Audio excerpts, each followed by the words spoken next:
ಬನ್ನಿ ನಾನಿವತ್ತಿಲ್ಲಿ 2 kg tasty chicken biryani ಯಾವ ಥರ ಮಾಡೋದು ಅಂತ ನೋಡೋಣ.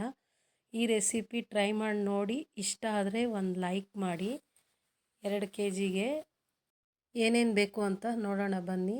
ಬೆಳ್ಳುಳ್ಳಿ ಶುಂಠಿ ಒಂದು 200 ಗ್ರಾಮ್, ಒಂದು ಈರುಳ್ಳಿ ರುಬ್ಬಕ್ಕೆ ಹಾಕ್ಕೊಬೇಕೆಲ್ಲ ಇದೆಲ್ಲ, ಟೊಮೆಟೊ, ಕೊಬ್ಬರಿ ಒಂದು ಸ್ವಲ್ಪ ಒಂದು ಅರ್ಧ ಚಿಪ್ಪು ಹಾಕ್ಕೊಳ್ಳಿ, ತಳ ಹಿಡಿದ್ಬಿಡುತ್ತೆ ಜಾಸ್ತಿ ಹಾಕಿದ್ರೆ. ಧನಿಯಾ ಪುಡಿ ಒಂದು 2 ಸ್ಪೂನ್, ಪುದೀನ ಒಂದು ಅರ್ಧ ಕಟ್ಟು, ಕೊತ್ತಂಬರಿ ಒಂದು ಅರ್ಧ ಕಟ್ಟು, 1.5 ಸ್ಪೂನ್ ಮೆಣಸು, ಒಂದು 8ರಿಂದ 9 ಚಕ್ಕೆ, ಲವಂಗ ಒಂದು 20 ಎಲ್ಲ ಗ್ರೈಂಡ್ ಮಾಡ್ಕೊಳ್ಳಿ. ಮೆಣಸಿನ್ಕಾಯಿ ಫ್ರೈ ಮಾಡಿ ಹಾಕೋದ್ರಿಂದ ಚೆನ್ನಾಗಿರುತ್ತೆ, ರುಬ್ಬಕ್ಕೆ ಹಾಕ್ಕೊಳ್ಳಿ. ಒಂದು 20 ಮೆಣಸಿನ್ಕಾಯಿ ಹಾಕಿದ್ದೀನಿ. ಎಣ್ಣೆ ಇಟ್ಕೊಂಡು ಈರುಳ್ಳಿ ಒಂದು 1/4 kg ಎಣ್ಣೆ, ಈರುಳ್ಳಿ ಒಂದು ಅರ್ಧ kg ಆಗೋಷ್ಟು ಚೆನ್ನಾಗಿ ಫ್ರೈ ಆಗಲಿ, ಗೋಲ್ಡನ್ ಫ್ರೈ ಆಗಲಿ.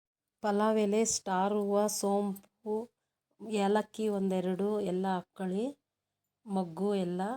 ಆಮೇಲೆ ಪುದೀನ ಹಾಕಿ ಚೆನ್ನಾಗಿ ಫ್ರೈ ಆದಮೇಲೆ ಟೊಮೆಟೊ ಒಂದು 4 ಟೊಮೆಟೊ ರುಬ್ಬಕ್ಕೂ ಒಂದೆರಡು ಹಾಕಿರೋದ್ರಿಂದ ರುಬ್ಬಿರೋ ಅಂಥ ಮಸಾಲೆ ಚಿಕನ್ನು ಹಾಕಿ ಒಂದು ಸ್ವಲ್ಪ ಅರಶಿನ ಹಾಕಿ ಚೆನ್ನಾಗಿ ಅದನ್ನು ಉಪ್ಪು ಹಾಕ್ಬಿಟ್ಟು ಎಣ್ಣೆ ಒಳಗಡೆನೆ ಒಂದು 10 ನಿಮಿಷ ಸಣ್ಣ ಕೋಳಿ ಆಗಿರೋದ್ರಿಂದ ಬೇಯಿಸಿದ್ರೆ ಬೇಗನೆ ಬೇಯುತ್ತೆ.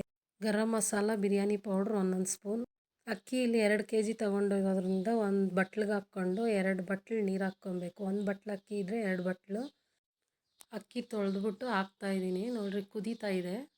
ಒಂದು 10-20 ನಿಮಿಷ ಸಿಮ್ಮು ಜೋರಾಗೆ ಇಟ್ಕೊಳ್ಳಿ, ಚೆನ್ನಾಗಿ ಕುದಿ ಎಕ್ಕುತ್ತೆ. ಆಮೇಲೆ ಪ್ಲೇಟ್ ಮುಚ್ಚಿಬಿಡ್ರಿ. ನೀರೆಲ್ಲ ಡ್ರೈ ಆದಮೇಲೆ ಒಂದು 10 ನಿಮಿಷ ಕಡಿಮೆ ಉರಿಯಲ್ಲಿಡಿ. ನೋಡಿ ಯಾವ ಥರ ಆಗಿದೆ ಬಿರಿಯಾನಿ. ಟೇಸ್ಟ್ ಮಾಡಿ ಒಂದು ಕಮೆಂಟ್ ಮಾಡಿ, ನಿಮಗೆ ಗೊತ್ತಿರೋವ್ರಿಗೂ ಶೇರ್ ಮಾಡಿ.